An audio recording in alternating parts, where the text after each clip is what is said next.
Welcome to the WDW News Today podcast. My name is Eric Morton. Thank you so much for joining today. We have a special episode today. Before we get going too much, you might notice Tom is not here. Tom had to take an unexpected trip. He'll be back on Wednesday, but this show comes out on Tuesday. I was out of town until I landed at 5:05 a.m. this morning. So I'm here this is Monday. This comes out on Tuesday. We have the WIGS with us live in the chat. Hello, WIGS. The WIGS are WDWNT Interglobe Society. It's our Patreon members. So at the $7 and up per month level, you get to join us live when we make these podcasts. They're here in the chat, and it's good for them because we're doing an AMA today. We're going to do a little AMA. I have Kate. Don't worry, I'm not alone. Katie is here. Say hi to everyone, Katie. Hello. All right, Katie there is in her little production area. And we have a lot to talk about. But like I said, Tom had an unexpected trip. Speaking of unexpected trips, if you'd like to take one next Monday, a week from today, you can come right here to the studio. Right after Destination D23, we have Detour WDWNT. You can come here to our studio. We have tours that will be going on all day. Also a live recording of WDW News Today, our most popular show, with Tom. Tom will be giving guided tours, 4 different sessions of those you can come to. And the museum is being reimagined. It's almost done. They're putting finishing touches on that. See the new stuff in the museum. Watch us film a show. And then in the evening, we come back and we will have a panel discussion with some former Imagineers, some of whom you're familiar with. And they are going to talk to you about the art of theme park design. What goes into designing rides, the whole theme park, the lands, all of that stuff. At the conclusion of that, they'll break up into groups and you will design your own theme park. And then the Imagineers will critique what you've created. It should be a fun time. You can find out more about it. Tickets are on sale, events.wdwnt.com. That is on the next Monday, right here in our studio in Celebration, Florida, just minutes from the Walt Disney World Resort. Okay. Whew. I'm tired, Katie. Do we have any other ads? What? Do we have any other ads? I'll talk about we'll talk about Gertie later. We'll sprinkle in Gertie. We got to sell those Gerties. We're selling a lot, but we got to sell all of them. We also don't have a Gertie cam. We can't go. No Gertie cam from in here. The podcast studio, we're tucked way back in a cave far from the main studio, but in the same building. And thankfully, it stopped pouring rain. I was doing the news in front of a live audience about a half hour ago or an hour ago, and the skies opened up, and it was just roaring for like an hour. Like you can't really just hold the live recording when you have a studio audience. So we had to record it. Hopefully, he's editing it right now on the other side of the studio somewhere, and hopefully he can get that noise out of there. People do complain when they hear a rumble of thunder or something, and someone sitting in their mom's basement gets really angry when that happens. There was actually a point where lightning struck, and your mic disconnected for like a word. Really? Yeah. Did lightning strike me and I didn't notice it? Did I get powers? No, I think it was just that close to the building that it interfered, but then the thunder was hitting and I lost your audio for a second and I was like, oh my God. Oh, that'd have been cool. I was in Anaheim all weekend for Disneyland kicked off, starting on Friday, they kicked off all their Halloween time offerings. And actually on Saturday when I was walking to the park, it rained, which it doesn't rain that much in Anaheim. People in California freak out when it rains. But it rained. I got a little wet. It was fine. I survived. But, it was wild time in California. We had to eat over 80 new items. And I had our new reporter out there, Eden. She's wonderful. You guys are going to love her. But between the two of us, I'm trying to kind of teach her the ropes, which she didn't need much guidance. She's very good on her own. But trying to do this and do all the food and the weather. It was so hot. Anaheim's usually really pleasant weather, but this time of year, man, it was scorching. And then we had that rain, so it was kind of humid for a while, which is weird. It felt like Florida. Those of you that were there, thanks to all of you that said hi. I met several of our friends out there from the viewing audience that were nice enough to come up and say hello while we were doing our thing. And hopefully that video is coming out soon and you'll get to see all that food. It was a lot. Before we get too far, though, we've been putting this off. I saved one I set aside. You can email me, Eric at WDWNT.com, with the Voices of Literacy. This is where people write in with their it's like our mailbag segment. We just decided to call it Voices of Literacy. One day we'll see if Billy can make like a a little like an intro for the Voices of Literacy or something. That might be We fun. could do it like Blue's Clues, where there's just the male song. Yeah. Here is the question. This is from Ben. He says, if you had just 24 hours to show Walt Disney around Disney World today, where would you take him and what would you show him? Just one day. Now think about it.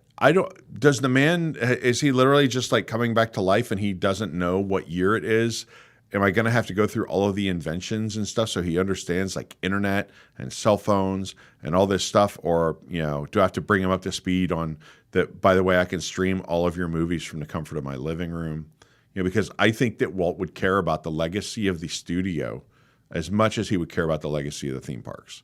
So aside from sitting down with Disney Plus and showing him the evolution of like the art of making movies and special effects, and by the way, this Marvel stuff and this Star Wars stuff, like you own those now too. And here's all the animation advancements. And here's look how much better the sound quality is than it used to be. And here's all this new music that you've never heard. Here's all these beautiful characters that people are in love with. Because how do you take him to a theme park and show him a bunch of characters that people love if he doesn't know anything about them?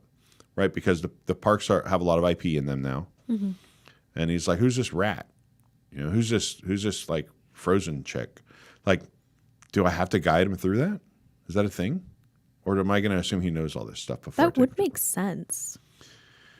I think you have to start with Epcot. And the reason you have to start with Epcot is because that was the unrealized dream that he had, right? Now, the Epcot that we have today doesn't match what Walt dreamed of. They made a theme park instead of a city that people live in. But I think he would want to see that. I wish I could show him the old Epcot. I think that was closer to his original vision.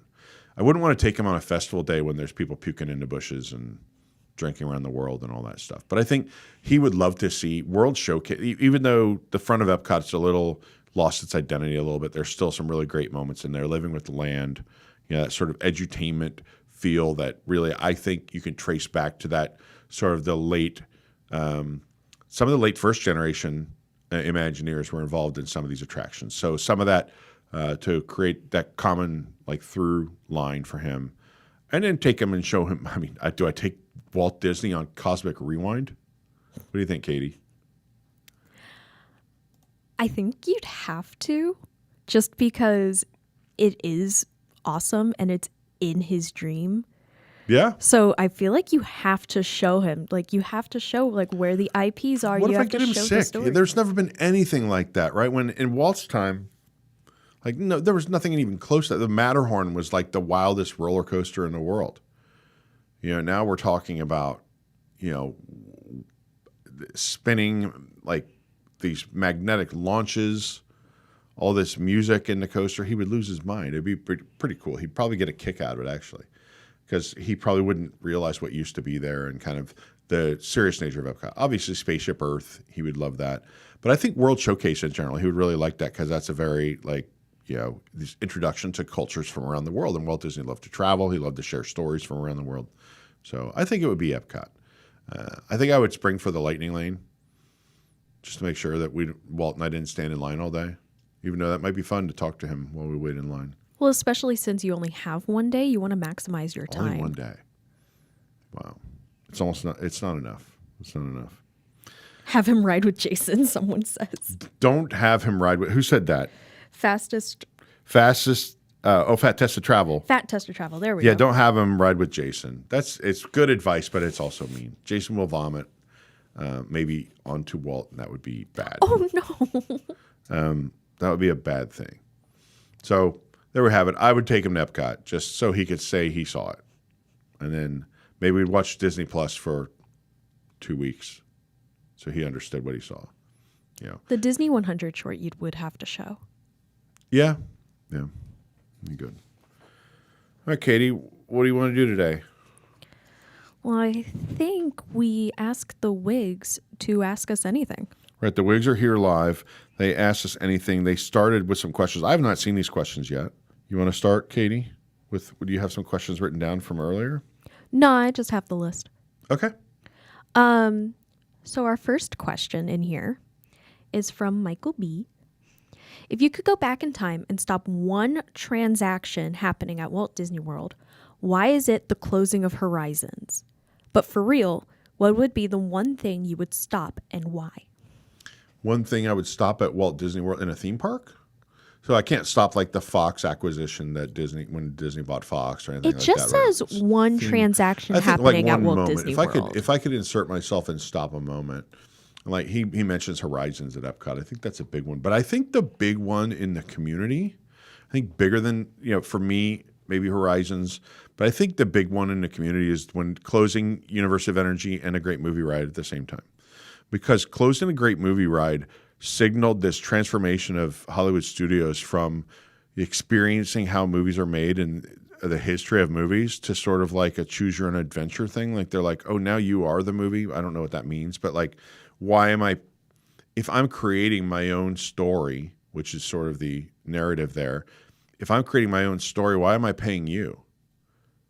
I'm paying you $100 and something to come in here. Why don't you create a story for me? Why don't you tell me the stories? And I think that change specifically, I mean, Epcot, the changes have not been good either. But I think Hollywood Studios, you really destroyed that park. Epcot, it turned Epcot into something that it wasn't, but there's still so much in that vast theme park that you can still hang on to, that this was really a bigger blow to Hollywood Studios than closing Energy was to Epcot. So I would say the closure of the Great Movie Ride is one of the big ones. I would say there are other little ones out there. I would say this sort of tendency to go towards DVC, sell out to DVC and have them kind of take over your properties. What's happening in Fort Wilderness is really, I think, potentially a bigger shame than anything else that's happened at this resort. That new Reflections, when you look at it, it is massive. It looks not good. I think if they made Reflections something that looked more like the Wilderness Lodge, people would have an easier time accepting that. But when you're at Pioneer Hall and you look at this massive new gleaming tower, the incongruency is just awful. And I think in general that's going to continue to happen. This trend that we've gone too far down with this trend that it's just going to keep going. We can't stop. You can't stop it now. That's what's going to happen. Does that answer the question, you think? Is that? I think it does. What do you think it is, Katie? You're young. I want the Gen Z perspective. I'm an old man. I got to answer. What? I didn't think I was answering. No, I didn't think you were answering either, but I figured it might be an opportunity for you to give us a different view on this. I think they missed out on an opportunity to update Great Movie Ride. Yeah. But also, there are so many things that I never got to experience with like old Epcot. Right. So Horizons. Motion, yeah. Original Seas. The original Imagination. Original Imagination. All these things that people are like, oh, this was great. And I'm sitting there like, I only know the current version. Okay, Original Imagination. That could be another one too. Yeah. Where they went to that second version that was so terrible that everyone hated. That would be a big one to try to stop. I saw a video of Dreamfinder's ship and that opening scene in Imagination. And that is what the ride should be. It shouldn't be what it is now with the five senses. I don't know what that is. Going back to the Voices of Literacy, we have some people that say Walt YZF donor and the WIGS says he would love Animal Kingdom. Beam said Kilimanjaro safaris would blow Walt's mind. I agree. Walt was very fond of animals, really into that. I think Animal Kingdom would have been another step, and it'd be easier for him to process too because it wasn't quite as modern, right? Now, Flight of Passage would blow his mind technologically speaking. Mm-hmm. We could maybe we can get on with Park Hopper. Can we get that? Maybe we can talk to one of our friends to save up a few bucks and get a VIP tour where we can hop to all the parks. Is that cheating in this Walt exercise? I'm going back in time. I'm sorry. I don't think there's any way to call cheating on this. Yeah, it's my own fantasy. I can come up with the rules, right? Yeah. And also trying to maximize your time when you have one day with Tom. Right. With Walt. I just called Walt. Beam picked Great Movie Ride too. I'm not even a person that thought the Great Movie Ride was a great attraction. I think what it symbolized is more important than what it was as a ride. I feel like they could have improved it. I did like the interaction of having the ride hijacked by the gangster or the bandit. those interactive elements were fun, but they were theatrical in nature, right? They were acting. They were involving performers in a park that was about the movies and about performance. It made sense. And now nothing at Hollywood Studios makes any sense. Am I being too mean? Maybe No. It makes sense, but I don't. I think the park has transformed into something closer to, a general theme park and not to a park about movie making. All right. What do we have next, Katie? I got to cut to you're myself having because I trouble. actually have a camera. No, there's a lot of steps now. Mm-hmm. In all the Disney parks you have visited, if you could relax in any place with a bourbon at hand, where would it be? Oh boy, this is gonna. I've talked about this before. My favorite place to relax in a Disney park used to be on the porch at Aunt Polly's Magic Kingdom. I don't know if they would let me have bourbon on that porch. Obviously, I can never do that again because Rivers of America is being destroyed. So I'd have to pick something else. Relax with a bourbon. It depends. I mean, obviously, there's a lot of great spots in Magic Kingdom. I just don't know if I'm allowed to bring bourbon in there. What do you think? Where would you relax with a bourbon? I know how much you love bourbon, Katie. Yeah, bourbon. Wonderful. No, I like. One of the most relaxing spots in the Disney World parks is on the patio at Nomad Lounge. So that might be a good spot. You could do that I every day. haven't been there. You've never been in Nomad Lounge? No. Katie, okay, hit stop and come with me. We're going to Nomad Lounge. Okay. You've never been to Nomad Lounge? No. Well, they have indoor seating and outdoor seating. The lounge, the way to you live here, you grew up, you were born here. I haven't been drinking that but long, you're Eric. only 21. It is dedicated to travel. Ooh. So it's about travel around the world. And it's mostly places that many of us would consider exotic places. But the patio at Nomad Lounge has a big overhanging roof, usually enough breeze to keep you cool out there, and just look at the river there and a lot of vegetation. And it's very calm and serene. And I think it's a very relaxing place. So I guess we'll go there. I'll go to Nomad. Let's go. What are we doing after this? I haven't been to sleep. Like I was. Oh, can I did tell? you not get Did your you hear me nap? telling the story about my flight? So I flew to LA on Thursday morning, and I was sitting in seat 15A. There's no one in the middle seat. So that's the window. There's no one in the middle seat, Katie, and there's a guy sitting on the aisle. And the only I don't remember exactly what his facial features were or anything like that. I'm vaguely familiar with what he looked like. And he had a big bag with a bunch of food. It was like in the Breakfast Club. Remember when Emilio Estevez is like getting his lunch out and he just keeps pulling more and more food out of this bag? You haven't seen the Breakfast Club, have you? No. Gen Z. Okay. The Breakfast Club is an essential movie for you to watch. Okay. So we'll take my iPad to Nomad Lounge and we'll watch The Breakfast Club. Anyway, so he's just got this bag full of food. So the whole flight to LA, it's an early morning flight on Thursday. He's got food, and I'm kind of jealous. I didn't speak to him. There's nothing interesting that happened. It's just I remember this guy had all this food, and I vaguely remember what he looked like. Mm-hmm. So last night I'm flying back from LA, and I was also in 15A again, and an empty seat next to me, and who's sitting in 15C but the same dude. So on my flight to LA and on my flight back from LA, I was sitting next to the same guy with the bag of food. And the dumb part, I don't know if this is dumb, we never acknowledged it to one another. We didn't say a word to one another. I did get up to go to the bathroom in the middle of the night last night during this red eye, and when he saw me walking, he stood up and got out of the way. That was it. There was no other interaction. There was no nod of acknowledgement, but we both knew, and I knew for sure, this is the same person I rode all the way to LA with, and he's on the same flight. I thought that was weird. Maybe it's not that weird. I don't know. That is low probability, but I don't know if I'd say weird. Okay, I'm looking in WIGS cord. Nikon said The Breakfast Club is in theaters September 7th and 10th for its 40th anniversary. We're going to have a party. Okay. A Breakfast Club party. You've never seen The Breakfast Club? No. Wow. That is... I'm sure there's a million other things that you haven't seen that will shock me, but there's probably stuff I haven't seen that will shock you. You know, some of the there's stuff that there's stuff that you're like, what do you mean you haven't seen? And you name some like anime franchise or something you kids are into. I don't know. Oh my God. Oh, Erky. You make fun of my lack of knowledge of your little games that you play. I make fun of Minecraft. his Discord. What? I make fun of your Discord. You made fun of Discord because I had it in light mode, which Because is no one has it in light mode. it's the default. It's literally the setting it comes with.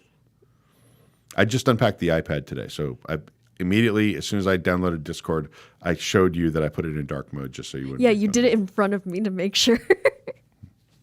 That was really funny. All right, what do we have next? Oh, Beam said that Nomad Lounge, the only bar that they've rope dropped. That's the same for me. I rope dropped that bar.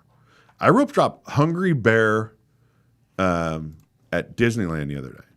Which is not a bar. It's just a restaurant. But we rope dropped it. And guess what? When they drop the rope, they hand someone a bell and they get to ring. You get to ring the bell to like open the restaurant for the day. That's cute. It's only because I had to eat 748 items that day and we were on a tight schedule. We had to rope drop it. Anyway, what's next? Does Tom really own that Bullwinkle animatronic Wikipedia said that he had? A Bullwinkle does Tom really own a Bullwinkle animatronic what? Bullwinkle animatronic. What is a Bullwinkle animatronic? Do you know who Bullwinkle is? Yes, Rocky and Bullwinkle. Yes. But where was there a Bullwinkle animatronic? It's some was there a theme park that had a Bullwinkle animatronic? I thought there was a There's no way you ever saw Rocky and Bullwinkle. Really? You never saw The Breakfast Club, but you saw Rocky and You look offended that I said that. Because of course I saw Rocky and Bullwinkle and Dudley Do-Right. Oh boy, okay. And Fractured Fairy Tales. We had when I was a kid, every kid I knew had those tumblers. The glass set, and I had one with Rocky and Bullwinkle and Sherman the Pet Boy and all that. Dudley Do-Right, Peabody Snidely Whiplash. and Sherman. But I also had Daffy Duck, Bugs Bunny. Like every kid I know had those in the 80s. So I just started looking up, seeing if I could find where it says Tom Corliss owns this in the Wikipedia article. I don't know. I'm looking. I don't see anything in there about the Rocky and Bullwinkle in front. Now we do have a moose, right? Don't we have Melvin, Buff, and Max are on the wall here? They're not animatronics. They're like stuffed They're versions plushes. they sold in Tokyo. Yeah. We do have those here in our museum. They are not animatronic though. As far as I know, the only actual audio animatronic figure, full size animatronic figure that we have in our museum that I can think of is a mummy from the Great Movie Ride. Yeah. That's the only one I can think of as well. We have those figures that are more like mannequins that are the Ladies in Footlight Parade. We have those. We have an articulated shadow figure from the Mary Poppins scene of a chimney sweep. Mm-hmm. We have that trash can that the cat meows in. But in terms of an animatronic, no, I don't think he owns a. If he owns a Bullwinkle animatronic, I might be missing part of the story. Maybe he owns some little toy, a Bullwinkle toy from a long time ago that moves. So this actually was brought up on the podcast where someone said in WIGS Court that they found in an article, in a Wikipedia article, that Tom owns this, and it says it cited it from somewhere. I don't know anything about it, and I wish Tom were here for that question. Right? Yeah. I wonder if someone can find that Wikipedia page and send the link, because that would be really interesting. Next question. Yeah, next question. What's your favorite thing Jason brought back from property control? What is my favorite thing Jason brought back from property control? Okay, I saw something today that I can't mention what it is, I don't think. And it doesn't belong to Jason, but it's here in our studio. And it's my favorite thing, and I can't talk about it. Most stuff Jason buys at property control is like old furniture. And so my least favorite we have these, I'll call them like a buffet or sideboard, really heavy pieces that were in suites at the Grand Floridian. That now we have like a coffee service in our green room. We have another one that's in the kitchen. And they're my least favorite because when he bought them at property control, they were loaded on there with a forklift. Mm-hmm. when we got it to the studio, it was offloaded with people lift. And they were about, I don't know, several hundred pounds each. And they were a gigantic pain in the ass to unload off that truck and to move into the studio. And anytime we needed to relocate them within the studio, they were a gigantic pain. Mm-hmm. Those are my least favorite things. They look nice. Favorite, I like, also big and unwieldy, but that bar that we use for liquid magic is my favorite piece. That was located in the yacht club, and it has a TV in it. So like kids would sit down when you're in the lobby checking in, and there was a little TV. The TV's still mounted on one side of it, but we use it as a bar for liquid magic. And it has that like yacht club logo on it. I think that's my favorite piece. You know, sidebar. So I grew up, people know this, I grew up in a town called Lawrence, Kansas for most of my youth until I was in high school. And then much of my adulthood after I got out of the Marine Corps. And there's a bar there called Bullwinkle's, and it's about the size of this room. It's tiny. And it's not that far from my mom's house, but it's near campus of KU, is University of Kansas, located in Lawrence. And their logo is that moose.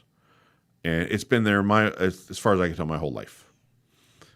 But it had this reputation when I was young, was basically anybody could get served alcohol there. Didn't matter if you could reach the counter, they would serve you alcohol back in the 80s and 90s. I'm sure things have changed since then, partially because of that reputation. But it's the one bar in that town that is probably the closest to my mom's house that I've never set foot in. So now next time I go home, I got to go to Bullwinkle's just to say I've been there, because it's been there my whole life and I never set foot in that bar. All right. What do we got next, Katie? Someone's asking how we feel about News Tonight. Okay. So the question is, how do we feel about News Tonight? WDW News Tonight, our nighttime comedy show, is ending permanently. We have 13 episodes left, and then we're sending it off into the sunset. How do I feel about it? I have very mixed feelings about this one, Katie. I don't know how you feel, but I will try to summarize my feelings as best I can. That show is the reason that I work here. I've mentioned it before in here, I'm sure, that I auditioned for that show was my path into the company. I wrote comedy bits. I wrote dozens of parody songs, hundreds of monologue jokes, dozens of fake commercials, all kinds of things that we did on that show that I'm really proud of, that I think were good and fun. Tons of stuff that I'm not that proud of that were bad as well that I did, that I was involved in. The show, however, itself had become so big internally, but small externally. Like, not that many people watch it, but it's a huge effort internally. Getting it across the line every week is exhausting. I'm sure it's exhausting for you, Katie, on the production side. Me mentally, in terms of the amount of horsepower it takes to do these things, the amount of things we could be doing that generate revenue for the company that we are instead directing efforts to a show that doesn't make money, right? That part is tough for me. I don't want to really get into I don't really want to get too much into talking about money, but what I'll say is I think a lot of people think that we make money from being on YouTube, and that's really not the case. YouTube is a very small percentage of our revenue and what our business does in terms of all our business units, whether it's merchandise, the website, YouTube, Patreon, all those things are important. But that show probably took more collective effort from the organization than any single effort that we take anywhere else, except for keeping a website running every day, for very little return, for often a loss of revenue. And to look at the other things that we can do if we're not distracted by News Tonight is very exciting for me. But, to look at the things I loved about that show, that I do love about that show, that I will miss about that show, is very sad for me. So it's a very difficult decision for all of us when we kind of came to that decision. But I will say, and I didn't watch the show on Thursday. I was in Anaheim. But I think the ideas spinning in our heads of all the other things that we can do with that effort and bandwidth that we have are really exciting. The different types of shows that we can finally pull off because we're not busy trying to pull together this very difficult to do live production, which the live production aspect of News Tonight is very stressful. It's very difficult. It's a lot more difficult than like you're live streaming on Twitch, or even when we do Boxed In my kitchen or something like that. There's a lot more balls in the air. There's a lot more things that have to happen. Yeah. There's a lot more bells that have to chime at the same time. And we have it in front of a live studio audience. And we'd had instances where we were unable to launch the show with a live audience before that were very embarrassing and frustrating for us. And so I won't miss that level of frustration and anxiety and expense, but I will miss a lot of the moments on that show. And I think a lot of our audience will too. But I think we're going to have a lot of other things to involve our audience in that they will really like. So it's kind of like exciting to have a fresh opportunity and also sad that it's gone. It's kind of like, I don't know. I mean, haven't you ever like broken off a friendship or you left college, or you know what I mean? Like, hey, it was like you graduated and you're like excited about the future but nostalgic about the past. You're going to miss your friends and that kind of thing. You know, Yeah. I see that. It's kind of like when I got out of the Marine Corps. I was very excited to get out of the Marine Corps. I was very sad to lose all my friends and leave them behind and all that kind of stuff. But I was very excited about the future that I could have. So I think it's part of life. It's part of growing up. And I'm sure we'll bring News Tonight back from time to time in the future, you know, for special events or something like that. But I think that is probably when you talk about people who discovered us and we're like, oh, those are my people. They're kind of weird and quirky and they don't really have any shame in trying to do something ridiculous. That was a quick way for us to connect with an audience and like identify with people. And I'll miss that. But I think they're going to find other things that we're going to do that will work. And also, I think I'm going to be able to put more time and effort into things like Boxed In that has sat on the shelf for so long. Yeah. You know, and it looks like the comments kind of agree with me. David Long said, "Did you go to Taco Tico in Kansas?" Yes, we had a Taco Tico in Lawrence, and the reason I remember is because as a kid, the way the sign was, it was 4 diamonds that said Taco, and they were like it was red and blue, and then Tico, and then you could spell Taco Tico like alternating letters, zigzagging. Or I thought that was really fun as a kid to like spell it different ways, but you'd have to show the sign to understand, but you could spell Taco Tico like T-A-C-O or T-I-C-O. I thought that was, as an 8-year-old kid, I thought that was fun. I don't remember. I'm sure I ate there. But, you know, we had Taco John's. Taco John's is like a Midwest thing. I think they're out of like maybe South Dakota or something like that. And like to me, Taco John's is the place where I go. It's one of the places I go every time I go home. Taco John's they have these things called potato olays. So picture like, you know how Chick-fil-A has those little like potato rounds? Mm-hmm. Picture those a little crispier, a little bit. Chick-fil-A often undercooks them or they're kind of soggy, but imagine them a little crispier, but they are covered in taco seasoning and you get like a cup of cheese with them. Whoa. Yeah, Taco John's. I love Taco Hash John's. brown nachos. Yeah, the potato olays. They're called potato olays. There's also a potato olay burrito where they take those things and put them in a burrito with like meat and cheese. It's good stuff, man. I mean, this is not authentic Mexican food we're talking about, right? Oh, no, not at all. Yeah. Yeah, some of the signs. I'm sad, but I hope it makes way for new stuff. Mainly, I want to make sure we see Piano Rob, Sabrina, Allison, et cetera, somewhere. Yeah, everyone's going to be included, right? We're figuring out ways. We met with Piano Rob and talked to him about it before we finalized and announced this decision. It's such a unique thing in the space. Also, it's a major benefit to WIGS since their tickets are covered. That's true. So we will have other benefits that they'll have access to. We are going to be filming some things live in the studio. You're not off the hook, Katie. We're still going to have to do some things, I think, every now and then. She looks confused. She looks mad. What do you mean? I have to work? Yeah. Live streams in the park were or would be a loss later monetarily, but would probably drive more traffic to the website than News Tonight. So I'll say that. David Long said that in the WIGS Court. Live streaming in the parks is the fastest way I've ever seen us add subscribers. Live streaming in the parks, you add subscribers like crazy. I would have videos where I would get done live streaming, we'd have 400 new subscribers. That took us from when I started with our YouTube, we had about 40 to 50,000 subscribers. And in a few months, we got it up to like 100,000 subscribers. And now we're at 250,000-ish or 235. I don't know how many, 200, somewhere between like probably around 240,000. But the biggest gains I ever saw in subscriber growth were definitely live streaming, and that would get people to the WIGS and everything else. What I say about live streaming, though, is it's some people do it easily because it's all they do. It's hard to manage people doing that. It's also hard to do anything fresh and new. It gets really redundant. live streaming, and you never know when your video is going to get demonetized or even blocked because I remember one time Universal, I think, shut down a live stream. Like I'm sure they have a bot that does it. It heard the Blues Brothers performance. Like we weren't even watching the Blues Brothers performance. It like picked it up on audio and blocked our live stream, like shut down a live stream. Yeah. Live streams are painted about that way. But I think it is cool, and there are things we can do with live content. Probably on social media, it's more effective. We, used to do a lot on social media. There may be some of that too. I think with a new, I don't want to get too deep into it, but what we're building at Disneyland is going to be something that people haven't seen from us, which is a team of people that are really in the past, like I don't know. Recently, it was mostly Arlo, who's a student. So Arlo is a full-time student and would go to Disneyland when he can to get stuff for us. And then he started doing the news for a while, which we're not going to do anymore for the time being.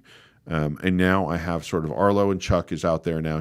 Chuck's a teacher full-time, so he's sort of a fill-in. We have a woman named Lauren who's going to be a writer out there, but hopefully grow out in responsibility. And Eden, our new reporter out there. I think they all not only having more people out there, but having them sort of fill each other's gaps in terms like Arlo's really into entertainment. Right? Eden is really into like merchandise and food. Chuck is really into Lorcana. You know what I mean? Like these, and Lauren's really into like cruise line and stuff. So there's an old line from Rocky that's like, when he's talking about Adrian, he says something about like, we all got gaps. I got gaps. She's got gaps, but together no gaps. That's kind of the idea, right? Is you have people fill each other's gaps out there. And I think in the way that we're sort of reorganizing the company that includes the News Tonight thing should help us fill a few more gaps for people. Yeah. Jennifer said News Tonight got me through the death of my mother. Yeah, Jennifer, I hear a lot of people, get through stuff with laughing with us, and I think we're still going to have opportunities to laugh with us or laugh at us, and I understand that too, right? My brother Andy was on. He appeared on News Tonight a few times, and he appeared on Locked In and some of these other shows. I know these shows these bring back memories for me of things that have happened, and that I've only been at the company like 5 years, but it feels like a lifetime of memories and things like that we work through. And there are certain things that we've done in the past that did help me get through things. And one thing that helped me get through things is the creative process of doing some of this stuff. Some of the early on, especially, I was dealing with a lot. When I first came on board, I was writing new parody songs like almost weekly, and writing commercials a lot. And then I got more involved in the business, and I got to be less creative and more involved in like trying to juggle other balls. And I would always like to come back and like center my creativity around helping with News Tonight. I would kind of disappear and reappear. It's really weird and kind of unfair sometimes to others that I would sometimes be gone and then be present. I get it, right? Yep. And hopefully we can do things that are meaningful to people in the future. Yeah. I mean, like, I'm disappointed that News Tonight's kind of ending. And I say kind of because we will bring it back for events and stuff. But I'm also excited at the opportunities that presents, because a lot of people are going to be able to do a lot more. Some of our ideas are pretty out there of things that we're going to do. But they're also more possible because we're not spending hours upon hours. Like News Tonight, I come in at 10 a.m. and sometimes I leave at midnight. Sometimes I leave at 2. Well, and that's just the culmination of a full week of trying to get things ready, whether you're storyboarding what's going to happen or helping write the script or creating, filming a parody commercial, coming up with the graphical bits and stuff that are bogging down the graphics team when they need to be editing other videos we have. Everything that we do on News Tonight takes manpower away from other things that we need to be getting done. I think that was kind of the core of it. Is News Tonight is a fun project when everything else is working great, but when you have so many things that you're working on at the same time, it's really hard to do a good job of News Tonight and put out the product that we want to really be proud of. So, will there be something in the future? There's going to be all kinds of stuff in the future. Will it be News Tonight? Not exactly. Okay, I'm getting ahead of you, but I'm just looking in WIGS Cord. Yes. Eric with the Land said, shoot, I'm late. I wanted to ask, do you have any advice or tips for someone just now getting into the theme park travel vlog content creation? I would say figure out what makes you different. Like, what is it about you that people like? And go with that, because if you can't just go with like and be yourself and you have to pretend to be someone else, it's never going to work. But there are things about you that are special and unique, and everybody, like, I think if you're not in a Disney fandom, it's easy to think Disney people are just Disney. There's just Disney adults, right? That's one group of people. But when you're in it, you realize, oh no, there are people that specialize in travel tips. There are people who specialize in merchandise. There are people who are super into the food. There are people who are super into history. There are people who are into there are like roller coaster enthusiasts. There are all kinds of fandoms within that, and Lorcana and gaming and we find out there's a huge overlap of people who are into like WWE and storytelling and live entertainment. And there's all these things. So find the things that you like about Disney and what gives you a unique voice about it.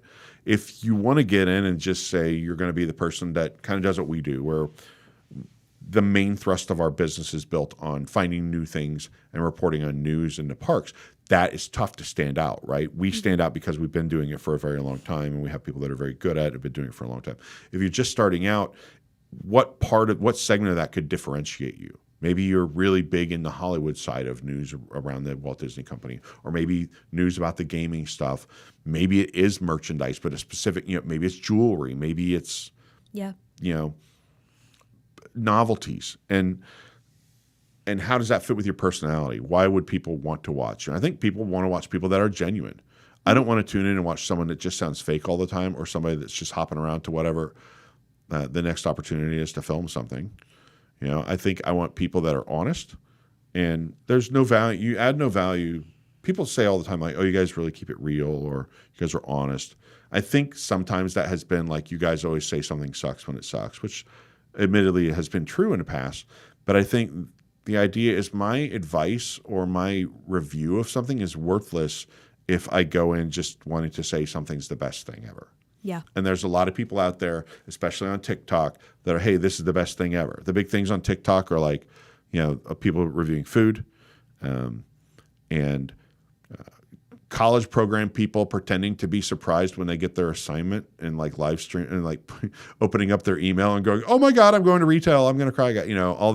There's a lot of phony DCP, I think, content out there of people who want to be an influencer more than they want to add value to anything.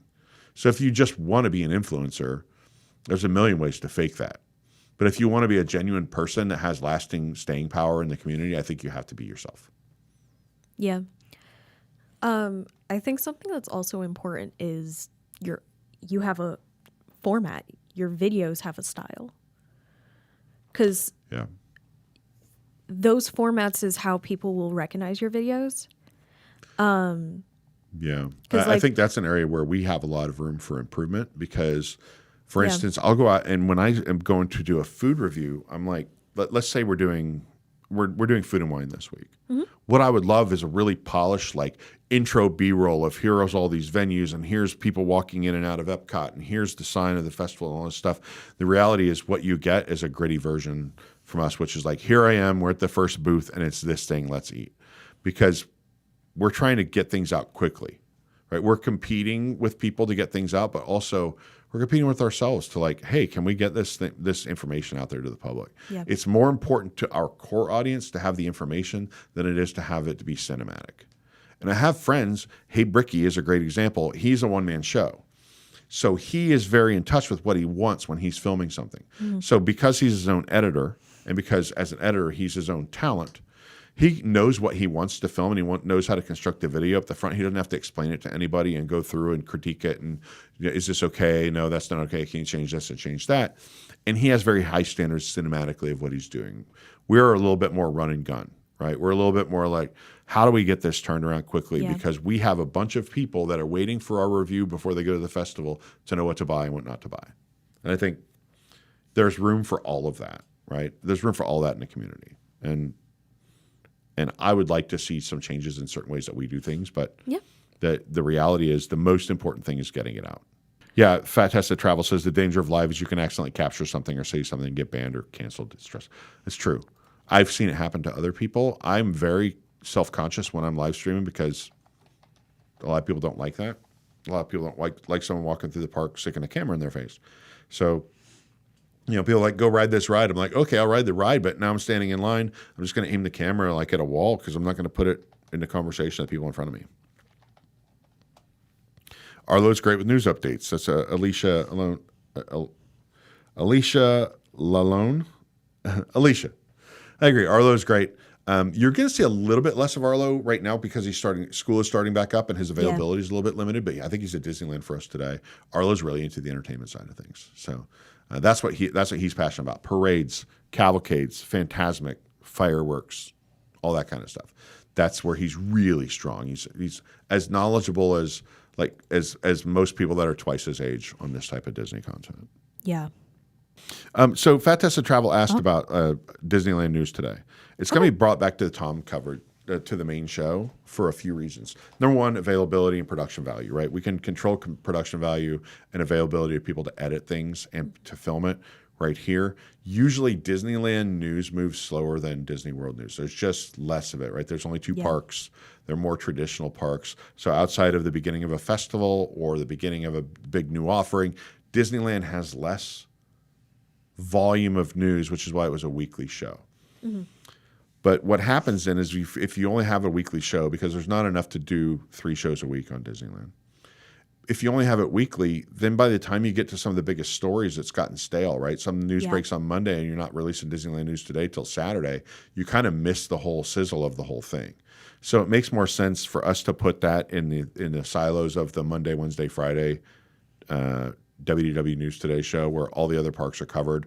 There may come a time when we change the way we do that. What one idea might be to do a quick social media update a couple days a week where Eden or somebody or Arlo or somebody in the parks can do a quick update that's not the full production show. The other thing is it's another show that someone has to edit. Yeah. So it's almost easier to break that into the 3 days of the week on Monday, Wednesday, Friday for the Disneyland segment of that show to have Billy edit that where he can pull the graphics in, but he doesn't have to do the graphics for a full show dedicated for Disneyland. I think part of our issues with News Tonight is bandwidth of video editing and graphic talent. Well, the thing with DLNT was they were getting sent in Wednesday evening and edited Thursdays. And that's when we had News Tonight. Right. And that meant we had one editor who was gone because he was focused on DLNT, which is the news. That has to be more important than News Tonight. But it did mean we lost someone that we brought on to do those things.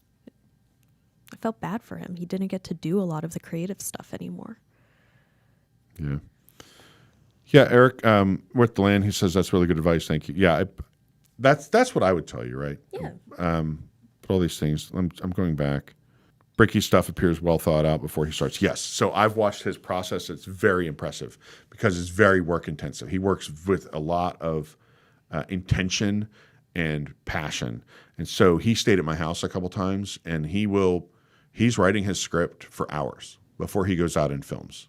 And that takes a lot of discipline and a lot of knowledge and know-how, but also he knows the shots he needs. Yeah. So he's very good about that. And he edits so fast. He came in and set up my keyboard with all kinds of shortcuts and stuff within Premiere, and it sped me up a little bit, but I'm still terrible at editing. But he's got a really good eye. He has a really vast library of B-roll stuff that he shot over the years, and he can rip through that stuff, man. He can get it out, and now he's vlogging every day. So he's doing a daily. He has Hey Bricky's his main channel. He has another channel called Bricky Vlog. And the Bricky Vlog is more like every day. It's a shorter, less historical, less polished, but still good vlog. So will we still be seeing Sabrina, Desi, Piano Rob, and Nick in different format? Yeah, they're still in the family. Whatever we're going to do, I'm sure we're going to involve them in things. Look, Man vs. Park is probably going to become a recurring type of segment. That's where they're all really strong. Obviously, things like cooking with Nick or liquid magic and those type of things will continue in some form. We haven't exactly established what things are going to be, but our intention is not to eliminate anyone's participation in anything. We're not planning to send anyone packing, so to speak. Eric said, I'm still trying to learn how to use my Osmo Pocket 3 and he went to film school for 3 years. So that's like the hot camera that everyone's using these days because it's so ultra portable and it has a 1-inch sensor. Provides pretty good quality footage. It's what we used in Disneyland all week, by the way, for the food reviews. I personally use the Sony ZV-1, and I have purchased for myself a Sony ZV-E1, which is much more expensive than both of those, but much more complicated. And I've had some mixed results with that as I kind of learn how to navigate which lens to use and how to stabilize it and the settings and all that kind of stuff. But Osmo Pocket 3 is a great place to start. So about the easiest thing out there. Yeah. It will break. I use it for the 4K multicams and dark ride POVs because it has a really good sensor for that kind of stuff. Yeah, the ZV-1 has a probably a little bit better, like faster lens available. I think it has a f1.8 or f2, but also any camera that you can change the lens on is going to give you a wider range. No, I'm just talking about the regular ZV-1. Oh yeah, in fact, it's so small.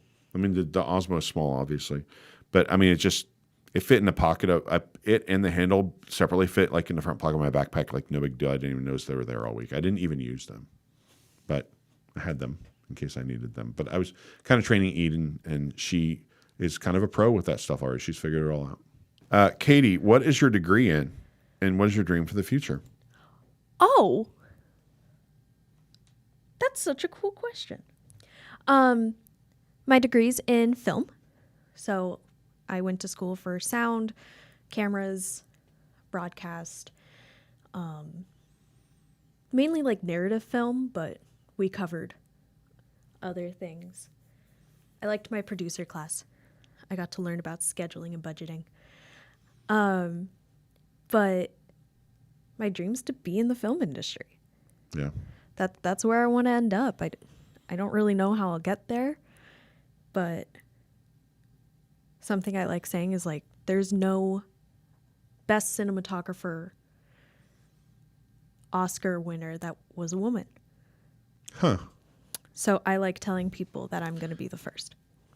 Eden is into that too. She was telling me she was just in a film, and she did an AD on a short film too. Ooh. You guys can get together and make a movie. Bianca says, "Hi, Eric. Did you get to check out Beak and Barrel at the preview? What are some of your favorite details?"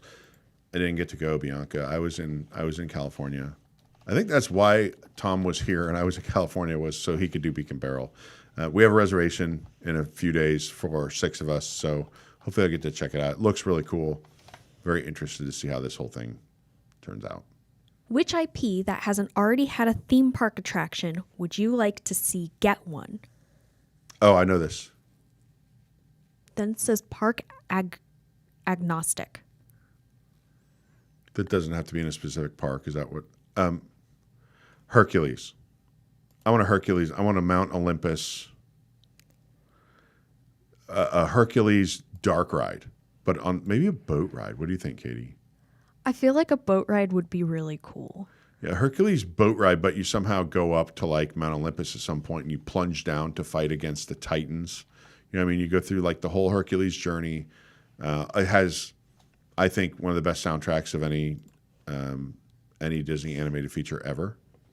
And I would love a Hercules one. The aesthetic is great. It'd be perfect.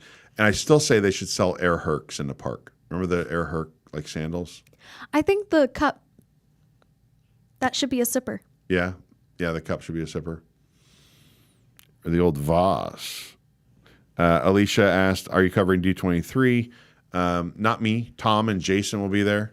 I will be eating food that night at Halloween Horror Nights on Friday and probably Saturday. So this is the torture that I'm putting myself through this week. We've talked about it on the podcast before. I just finished Disneyland. That was 7 pages of food. Oh my God. And that we did in 2.5 days.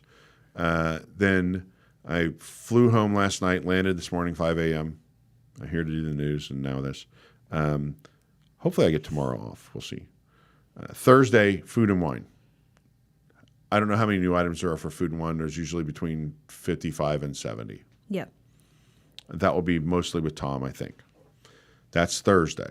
Friday, Destination D23 starts with the shopping and all that other stuff. No panels yet. And then Halloween Horror Nights starts. And I'm doing the food reviews with Nana. Eric and Nana take on Halloween Horror Nights food. So that's going to be, and then I'll probably just be in a coma for a few days after that. I don't know. Then we have our event. There's no days off. There's no days off. So, and it's too bad because I still got to see some movies that have come out. I heard the F1 movie came out like digitally, like on streaming. Ooh. I got to see that. I still haven't seen Fantastic Four. Yeah, I got a lot. I still haven't seen Superman. Yeah. I really wanted to see that one in IMAX. Mm-hmm. Or at least like in the Dolby Theater or something. But we're always so busy. Yeah. Someone said, take a bite and give the rest of the food away to someone. It feels like that sometimes. And at Disneyland, you know how many, I don't know how many churros we ate, Katie, but it was a lot of churros. You can't eat that many churros. You got to just take a bite and move on. When I used to edit the food reviews, that was something I noticed that was a stark difference between Walt Disney World and Disneyland. And it's the amount of themed churros that they do. Here's the thing. They go crazy with the churros there. They don't have to. They already have good churros. And so they'll do these things where you get a churro and it's got 15 dollops of some kind of goo on it, and they drizzle it with something else, and they got all this stuff. I like the ones where they give you the dipping sauce and you control how much of the sauce is on your churro. Because the ones that are drizzly are a mess. There's nothing messier than they had this thing, and you'll see it on the review whenever the review's probably coming out tomorrow, maybe late tonight. A ghost pepper turkey leg. And so you look at the picture of it on the menu. It's like it's golden brown, nice crispy skin turkey leg. It's $16.50, which is $1.50 more than it was last year. The thing I got was the wettest, grossest explosion of juice. You unwrap it and it's just goo everywhere. And the actual skin of the turkey was not like rendered. It wasn't like crispy. It was like they just have ghost pepper seasoning on like sliding around on the outside of a turkey leg. It was so, it didn't taste bad, but God, it was gross.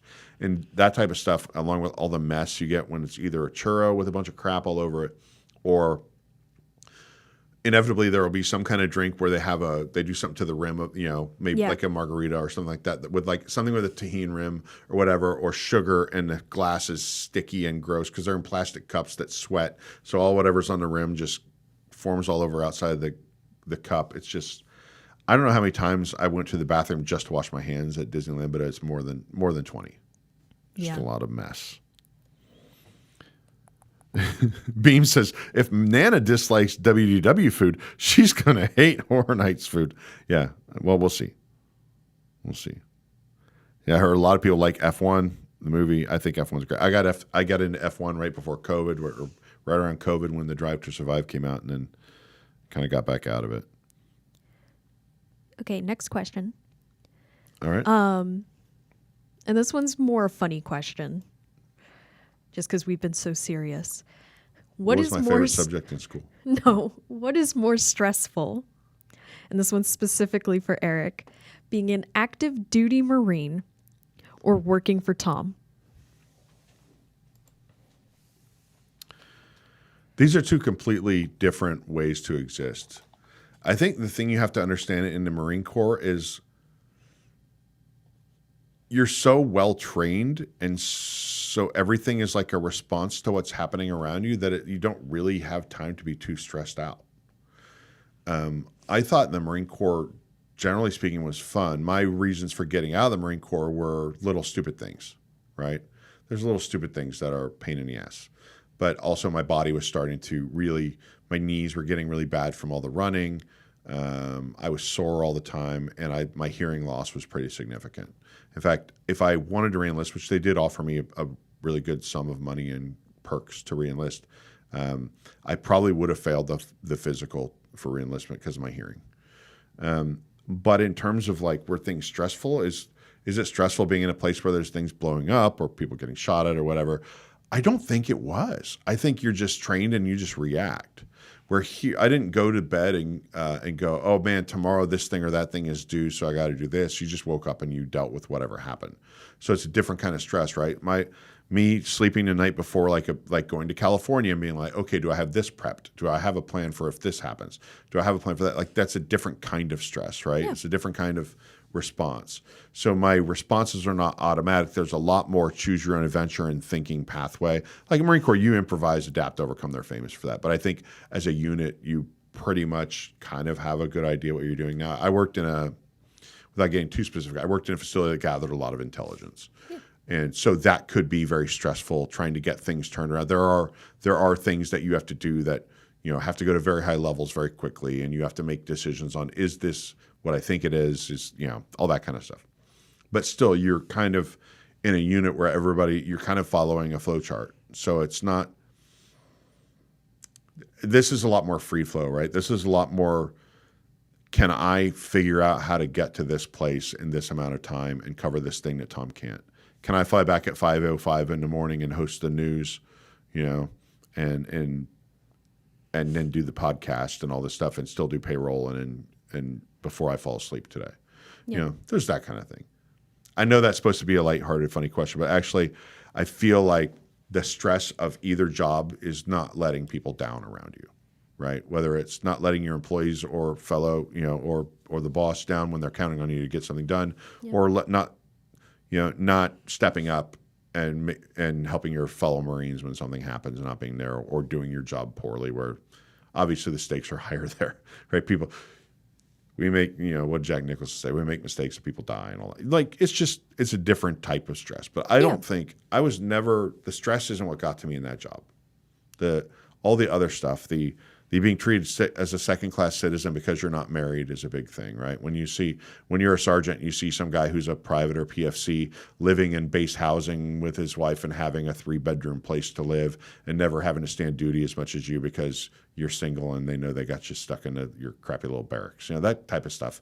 I got really sick of that. I got sick of a lot of the stuff. Operational tempo, I loved. I loved being deployed. I loved being gone. When I was stationed at Camp Lejeune, was my first fleet duty station. I was there for 36 months. I was deployed for 28 of them. That's great. Being out and doing real world stuff and traveling the world and like doing stuff that matters is really fun. Sitting around while some gunny that just broke up with his wife moves into the barracks and decides to play games and make everybody move and clean their rooms and do all this stuff all the time. Like, that's the kind of stuff that got me out of the Marine Corps, right? The stupidity, the stupid little games. Everything else, like the stress of doing it, was actually kind of enjoyable. I'm sorry if that was a long, rambling explanation for things. No, that was very detailed, but also quite interesting. Yeah. Doop-a-doop-a-doo. Then our next question will be, when was each of your first visits and what got you hooked?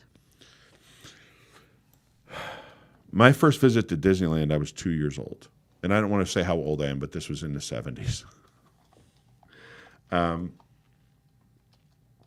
My brother and I grew up, and then later when my sister was born, we grew up listening to Disney records, knowing all the songs, going to Disney movies. Those records where they'd be like, turn the page, boop, like the book that came with the record, all of that stuff. So we were hooked, like, from that perspective, pretty early on. One of my favorite movies as a kid was The Black Hole. The Black Hole's a terrible movie. It's a Disney movie, though. It's a space fantasy movie that's still around. I would love to see a black hole attraction, by the way. I didn't mention that. Instead of Star Wars, I would have much rather had, like, you're aboard the Cygnus and, like, Maximilian is trying to kill you or something like that. It would be too scary for people, right? The Black Hole's kind of a scary movie. But really, like, I came into Disney. My first trip to Disney World was, I'm going to get personal here. My parents were divorced. At some point when I was in junior high, where I grew up, 7th, 8th, and 9th grade were junior high, then high school was 10th, 11th, 12th. My dad got a job in Florida, and I was like, my brother, sister, and I were all living with our mom. But I was always like, my mom and sister and brother were all into music and this arts and stuff, and I was too, but I was really into sports and stuff, and my dad was more into that. So, like, I had a relationship with my dad that was like, he's moving to Florida. I was like, I'd kind of like to see if I could live with Dad when he moves to Florida. Could that happen? My parents actually came to some sort of arrangement. I ended up moving down after 9th grade. But before I made that decision, we came down on spring break and went to Disney World from my first trip to Disney World. and I really liked it. I don't remember like falling in love with it, but it was a great experience. Then when I was in high school, we lived close enough after I moved down here that I got an annual pass when I first got my first car. And I could drive over and go to Disney whenever I wanted to with my friends. And that became our thing, right? It just became a thing where here's this, when I was a kid growing up in Lawrence, Kansas, same thing. The campus of the university, the summertime was like a playground. You could run around, the library's open, you play capture the flag in the biggest library there. You could run around campus, jump into fountains, whatever. And Disney World became like that playground where we could go wherever we wanted and do whatever we wanted and kind of, feel alive and growing up. And so I think a lot of my core memories are associated with my first visit to Disneyland with my brother. I got a little choked up about it yesterday. I was talking to Lee about just because we went as kids, and he never got to go back as an adult before he passed away. And so I was like, all his memories were just with me when we were little kids. And I really we were planning on a trip for him to come out there with me. So that was tough for me. But a lot of our connections were around Disney. He was in a college program when he was in college, and I was in high school. So I'd see a lot of him down in Florida. And it was just, Epcot in particular really appealed to me back then. I was really an Epcot kid. Yeah. And that kind of got me sucked in. And I was into Disney pretty much most of my life. And then I was in the Marine Corps. I was kind of away and out of it and everything and lived other places. And then once I moved back to Tampa in 2008, I got back into it. Right. And now I'm really sucked in deep. I hope that answers your question.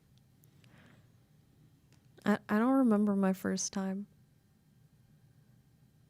Here's a good question. I was baby. Since you're now visiting both coasts frequently, what's something you wish you could bring from Disneyland, either a thing or a policy or whatever, to WDW and vice versa? So I do. I've been to Disneyland. I think I've spent 19 days at Disneyland in the last 2 months. So I've been to Disneyland a lot. What's something? Okay, this is easy. There's one thing I bring back from Disneyland every time I'm there. Mm-hmm. Peanut brittle and toffee that they make there. Why don't we have that at Disney World? Why can't they make us the toffee and peanut brittle that we deserve? I don't know. I feel like they've got a little bit of that nailed. They've got that really good. They also have, look, I've said this before, I feel like the lands at Disney World are better, but the attractions at Disneyland are better. So like our Main Street USA in Florida is better. It is, they've nailed the forced perspective better. It feels like a real place. And Disneyland kind of feels like you're in a tiny train village, right? Their Adventureland is too cramped. Traffic doesn't flow well there, but they have Jungle Cruise and Indiana Jones Adventure right there. Their Pirates of the Caribbean is really great.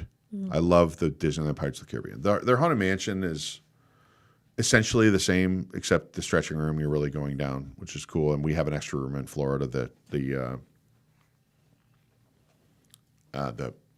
MC Escher room or the staircase room. Yeah.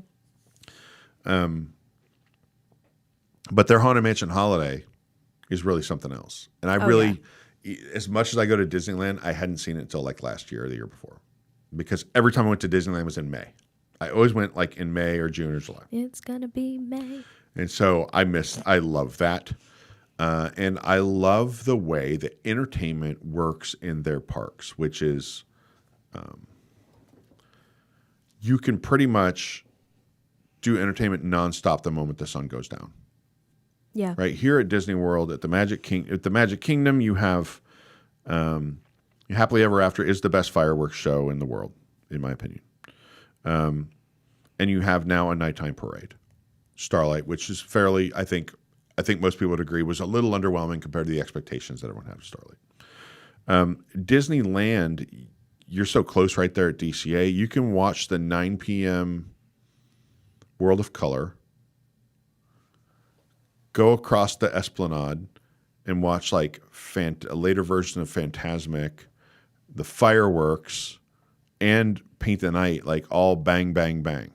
And you can watch the fireworks in 3 different distinct viewing areas that tell different stories. Really 4, if you count watching it at Small World, you count watching it on Main Street where the projections are for Wondrous Journeys. If you count, they have different projections in the Fantasmic amphitheater. Mm-hmm. And then they have back in Star Wars Galaxy's Edge, a totally different story being shown for that. Plus there's another projection show there at Galaxy's Edge. And there's another projection show It's a Small World. There's so much to do in the summer at Disneyland until they shut down. We've talked about it on podcasts before. But I love that like commitment to keeping entertainment going nonstop once the sun goes down at Disneyland. But yeah, I want the peanut brittle and I want their Pirates of the Caribbean. What about you? You got a California family. My dad used to work at Disneyland, actually. What did your dad do at Disneyland? He did Pirates, Haunted Mansion, and he was on the opening team for Splash Mountain. Really? Yeah. That's amazing. I'll have to talk to him about that sometime. I'd bring Pirates 100%. Yeah. One of my favorite stories from my dad, I'm just going to go on a tangent and tell it, is him and a coworker. There's this empty spot in the Disneyland Pirates right before a drop. Mm-hmm. And they had nothing to do. They were just extra people. So instead of working, they went down and stood on that spot and pretended to be animatronics punching each other. Oh. Why not? And they would hear people pull out their cameras and be like, whoa, these are so lifelike and everything. And my dad's like, someone somewhere has a picture of an animatronic that's just me and my friend. I think another cool thing at Disneyland is there are a lot of these surprising moments. Because Disneyland is smaller, they've had to like more dense action in the spaces there, right? So I'm standing there and Paint the Night is going by and the train is going, like you're back by Small World, right? So maybe the projection show just ran and the Small World boats are going and the train's going by and Paint the Night's going by, all right there in your vision.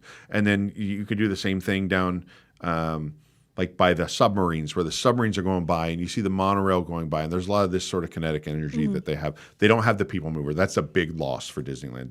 Their Tomorrowland is really bad, and the people, if it takes bulldozing every building there so they can bring the people mover back, I say do it because they need to. But because I just think, right now, the people and by the way, movers their Main Street vehicles seem to be a lot alive. more active. So in general, I just think Disneyland, there's a lot of things that they just really do very well. Disney World operationally is good. Like if I go the other way, you want me? They said, and what's something from Disney World you take to Disneyland? Security. Disneyland security is the worst. Yeah. Because they still hand check every bag and send you through a metal detector and everything. It can take forever. Disney World, the evolved security is so much better, so much more convenient, and the tap styles are better. Right? You have your tap style. You do your, you either touch. I touch my Apple Watch. I think at Disneyland, there's probably some other way to do it, but as far as like a Magic Band, but I use my phone and they have to scan it, and then the camera looks at me, and then the gate opens. It takes a little bit longer, and the reason that's important at Disneyland is because people are often hopping between the two parks, and they usually do it at the same time, right?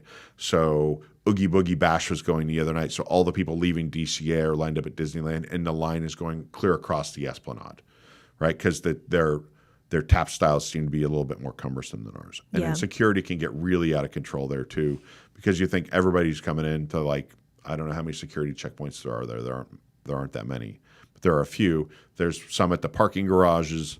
There's another at like on the west side of downtown Disney. Another one like kind of the southwest side of downtown Disney, like south of Din Tai Fung in that like new park area. And then the east security going out to like Harbor and all of that. And I'm sure there's more security I'm not even thinking about. I rode the Toy Story bus. There's security at the Toy Story bus. And when those people get there, I don't know if they can go straight in the park or not, because I only rode it I was staying near there. And someone told me, Bricky told me, it's like, if you really don't feel like walking, if it's really hot, you take the Toy Story bus to the Toy Story lot and then walk to your hotel, which is what I did from where I was staying yesterday. But I did see they had security there too. So there's just security at Disneyland. Like I've heard claims, don't take this as gospel. What I heard is that they tested the Evolve security and it wasn't good enough for them. What I also heard was that they sabotaged it so that it wouldn't be good enough for them, so that all those security people would keep their jobs. So it was kind of a, who knows? But yeah, security at Disneyland's a mess, and they should fix that. Yeah. Do we have anything else, You we have you did those. Yeah, Alicia remarked that Oogie Boogie is personally better than Not So Scary Halloween Party. Everybody says that. I've never heard anyone say that Mickey's Not So Scary Halloween Party is better than Oogie Boogie Bash. Oogie Boogie Bash is great. I've never been to it. Sorry. So the next one, which is the last one in here so far, is if you could design your own themed restaurant/bar to be on Disney property, what would be its theming? Where would you place it? And what kind of offerings would be on the menu? Okay, so I'm gonna make people mad because I'm gonna put a bar in the Magic Kingdom.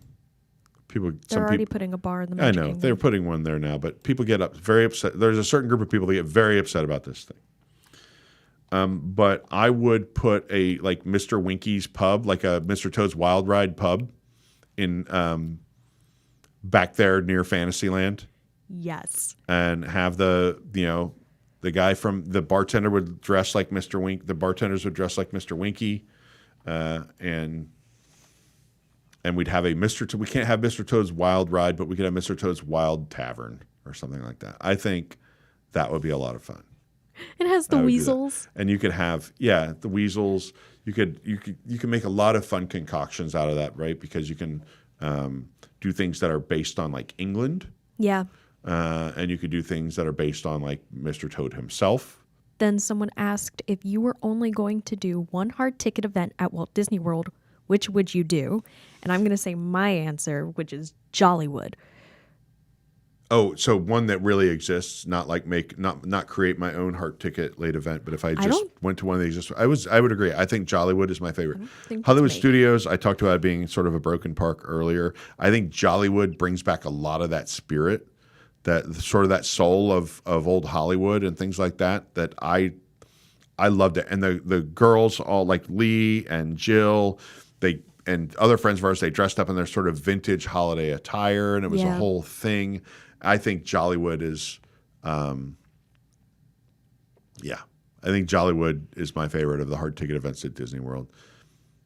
I could be persuaded to change my mind. I don't enjoy Mickey's Not So Scary Halloween Party at all. It's the same every year. I feel like Halloween Horror Nights is a much better value because it changes every year. There's a lot more to do that is specific to that event, and I don't know. I feel like you spend an awful lot of money for a parade. Yeah. Basically what you got. That's the thing. I like Jollywood because you can kind of tell that it can be for all ages, because there's some areas that are for kids, there's some areas for adults, there's some for the in-betweens, and it works. I thought it was funny because a lot of the bloggers kind of dumped on Jollywood after the first night, and I thought they were wrong. I thought they missed the mark. They didn't get it, right? Most people don't get it. But I think if you go and you feel that vibe, if you look at like what is Echo Lake, when you go to Echo Lake when it's decorated for the holidays, that's the vibe of Jollywood Nights, right? That time period, you're like, what was it like for my grandmother in the holidays, during the holiday? Something like that, or I don't know. It makes you feel like you got transported to a Disney like Christmas movie, which is really nice. And we're locals, me and my family. I grew up here, and we don't do hard ticketed events. Yeah, but I'm Jollywood has become like a tradition for us because of how nice it is. I think if they sold like an annual pass for all the like events, I would be more likely to do them, where I could kind of come and go and not have to try, because there's a lot of stress when you just have to try to do the whole thing at once. Yeah, there's a lot of stress involved there. But I think if you could spread it out over several nights, for a little bit more money, I think I would enjoy that a little bit more. Like Halloween Horror Nights, right? You get even the Rush of Fear Pass, which just gives you basically September, gives you a chance to go break that event up into bite-sized pieces. Mm-hmm. All right. Well, I think we've answered a lot of questions, and we've gone on for a while. Yes, People are probably just mad that Tom's not here. So we're going to be recording. Tom will be back on Wednesday, and there's all kinds of stuff going on next week. We're probably going to record next week's podcast on Wednesday. Yeah. Because there's so much between now and then. So please, if you give us a like, a follow, check us out on social media. Disneyland News Today, by the way, that Instagram account, has a lot of followers right now, and I think there's interesting stuff you can see from the holidays at Disneyland. If you just follow us on WDWNT, maybe consider following us on the Disneyland News Today Instagram. I think it's pretty cool, and there's a lot of new stuff popping up there every day. And let us know if you want to email me for Voices of Literacy, or you want to join and become a WIGS member. Go to patreon.com/WDWNT or WDWNT.com/Patreon. We would love to have you in the family. Other than that, I don't have anything else. Oh, wait. I do. Are you stopping me? I'm stopping you. Oh, boy. You forgot to plug Carousel of Products. Carouselofproducts.com. And Gertie. You're right. I was supposed to do that. Yes, you were. Gertie. The big inflatable Gertie, that is my idea that I came up with a year ago. It took months for us to get this to come to fruition. She's beautiful. She's lovely. If you're a Fort Wilderness person, you want her out in your campsite, or you want her in your front yard or your backyard or on your balcony or in front of your frat house or wherever you want to put her, we would love to have you. Go to carouselofproducts.com. There's Gertie. There are all the magnets right now, T-shirts. There's so much. Carousel of Products is really, I guess, gathering its sort of momentum and really picking up speed for us. So we're really psyched about the performance of all of these things. They are selling like crazy. Get your Gertie while you can. We're going to hold a few. We have a minimum order we had to make, but we're going to set aside some in case returns or any kind of damage or anything like that. Yeah. So we're going to cap the limit on these soon, understanding we have to keep some in stock. So check them out. I think you'll love them. Other than that, my name is Eric Morton, and I'll see you next time. And then you could say, see you real soon, like Tom does. Ready? Ready. Do it. See you real soon. Bye-bye.